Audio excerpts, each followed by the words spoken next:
അമൽ, ഈ പെട്ടെന്നുണ്ടായ ഒരു ആക്രമണമല്ല, തീർച്ചയായും ഏവരും പ്രതീക്ഷിച്ചത് തന്നെയാണ്. പക്ഷേ ഇന്ന് അത് അപ്രതീക്ഷിതമായിരുന്നു എന്നുള്ളതാണ്.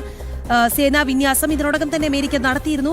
പല രീതിയിലുള്ള ഭീഷണികൾ ട്രംപ് മുഴക്കിയിരുന്നു. പക്ഷേ അതിനൊന്നും തന്നെ ഇറാൻ വഴങ്ങുന്നില്ല, അല്ലെങ്കിൽ മറ്റൊരു തലത്തിൽ ഭീഷണിയുമായി ഇറാൻ മുന്നോട്ട് പോകുന്നു എന്ന് കണ്ടപ്പോൾ ഇസ്രയേലിനൊപ്പം ചേർന്നുള്ള ഒരു സൈനിക നടപടിയാണ് US നടത്തിയത്.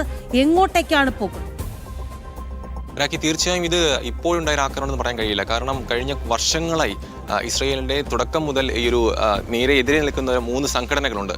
ഇറാൻ നേരിട്ട് ഫണ്ട് ചെയ്യുന്ന ആക്സിസ് ഓഫ് റെസിസ്റ്റൻസ് എന്ന് പറയുന്ന ഹമാസ്, അതോടൊപ്പം തന്നെ ഹൂതികൾ, അതോടൊപ്പം തന്നെ ഹിസ്ബുള്ള. ഈ 3 സംഘടനകൾ ഭീകര സംഘടനകൾ. ഇവർ തുടർച്ചയായി ഇസ്രയേലിനെതിരെ നടത്തുന്ന ആക്രമണങ്ങൾ പലപ്പോഴും നമ്മൾ കാണുന്നതാണ്.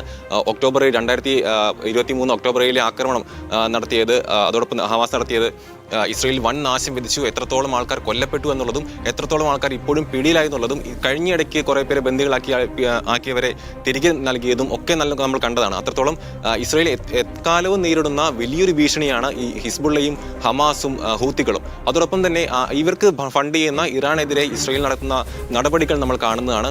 ഈ ഹിസ്ബുള്ളയുടെ തലവൻ ഹസൻ നസ്രള്ളയെ കഴിഞ്ഞ കൊല്ലം ഇസ്രയേൽ വധിച്ചു. അതോടൊപ്പം തന്നെ ഹമാസിന്റെ തലവൻ യഹിയ സിൻവാറിനെ വധിച്ചു. അതിന് പിന്നാലെ ഹൂതികൾക്കെതിരെ കപ്പൽ ആക്രമണം നടത്തുന്നു. അങ്ങനെ ഇസ്രയേലിനൊപ്പം ചില സന്ദർഭങ്ങളിൽ നിന്നല്ല, പലപ്പോഴും ഇസ്രയേലിനെപ്പം ഒപ്പോഴും US കൂടെയുണ്ട്.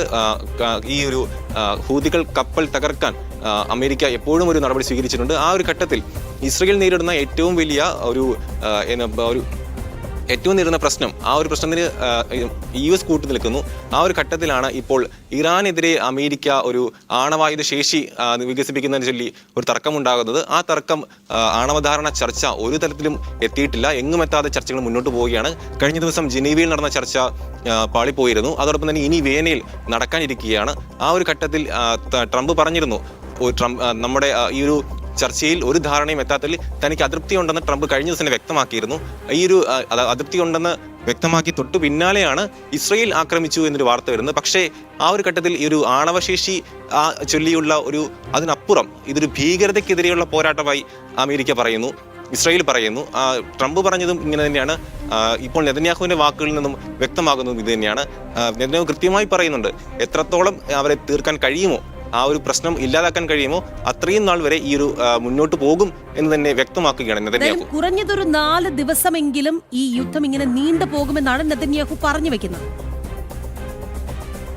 4 ദിവസം എന്നതിലുപരി വർഷങ്ങളായി തുടരുന്ന ഒരു പോരാട്ടം തന്നെയാണ്. അതിൻ്റെ ഒരു അടുത്ത സ്റ്റെപ്പ് എന്ന നിലയിലെ ഈ ഒരു ഘട്ടത്തിൽ ഈ ഒരു പോരാട്ടത്തെ കാണാൻ കഴിയുകയുള്ളൂ. അതിന് അമേരിക്കയുടെ പൂർണ്ണ സഹായമുണ്ട്. സംയുക്ത സൈനിക നീക്കമാണ് ഇപ്പോൾ നടത്തിയിരിക്കുന്നത്. ശക്തമായ ആക്രമണം, ടെഹ്റാനിൽ നടത്തിയ സ്ഫോടനം 1, 2, 3 എന്നതിലുപരി എത്രത്തോളം ആക്രമണം ഇനി ഉണ്ടാകാനിരിക്കുന്നു എന്നത് വ്യക്തമാകേണ്ടിയിരിക്കുന്നു. ആയത്തുള്ള അലി ഖൊമൈനി സുരക്ഷിത ബങ്കറിലേക്ക് മാറ്റി എന്നും പറയപ്പെടുന്നു.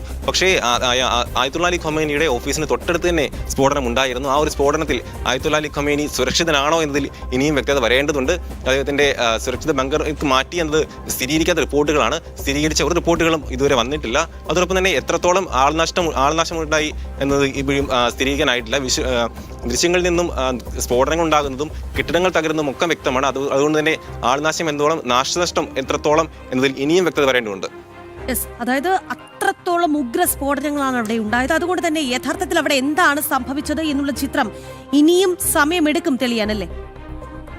തീർച്ചയായും തിരിച്ചടിക്കുമെന്ന് ഇറാൻ വ്യക്തമാക്കിയതോടുകൂടി ഇത് 1, 2 തീരുന്ന ഒരു വിഷയമായി കാണാൻ കഴിയുന്നതല്ല. കാരണം ഈ ഒരു ഘട്ടത്തിൽ ഒരു പ്രശ്നമുണ്ടായി, ഒരു ആക്രമണം ഉണ്ടായി, തൊട്ടു പിന്നാലെ തന്നെ ഇറാൻ തിരിച്ചടിക്കാൻ ഒരുങ്ങുന്നു എന്ന ഒരു സൂചന വരുന്നു. ഇറാൻ തിരിച്ചടിച്ചിരിക്കുന്നു. പക്ഷേ ആ ഒരു ആക്രമണം എല്ലാം തടുത്തു നിർത്താൻ ഇസ്രായേലിന് കഴിഞ്ഞിട്ടുണ്ട്. അതുകൊണ്ട് തന്നെ ഇനി മുന്നോട്ട് പോകുന്ന മണിക്കൂറുകളിൽ ഈ ഒരു സാഹചര്യം എത്രത്തോളം ഭീകരമാകുമെന്നത് കണ്ടറിയേണ്ടതുണ്ട്. ഒരു യുദ്ധഭീതി എന്നതിലപ്പുറം ഒരു യുദ്ധത്തിലേക്ക് കടക്കുന്ന ഒരു സാഹചര്യം തന്നെയാണ് നിലനിൽക്കുന്നത്.